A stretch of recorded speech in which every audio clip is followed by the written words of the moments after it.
ইনকিলাব মঞ্চের মুখপাত্র ওসমান হাদিকে গুলি করা সন্ত্রাসীদের শনাক্ত, যে কোনো সময় হতে পারে গ্রেপ্তার। এ তথ্য জানিয়েছে ডিএমপি কমিশনার শেখ মোহাম্মদ সাজ্জাদ আলী।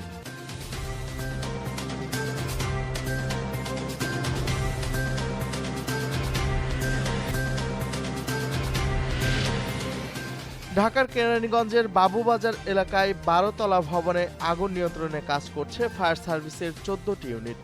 এখন পর্যন্ত হতাহতের কোনো ঘটনা ঘটেনি।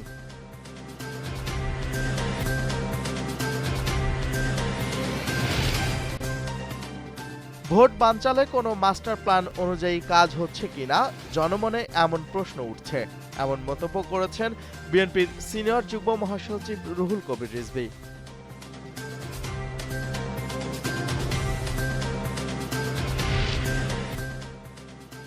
পঞ্চগড়ের তেঁতুলিয়ায় বইছে শৈত্যপ্রবাহ।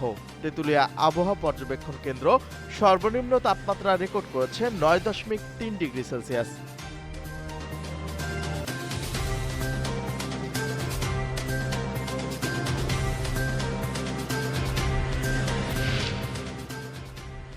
দুই প্রতিবেশী দেশ থাইল্যান্ড ও কম্বোডিয়ার সংঘাতে গত ৬ দিনে নিহত কমপক্ষে ২৩ এবং বাস্তুহারা প্রায় ৭ লাখ মানুষ।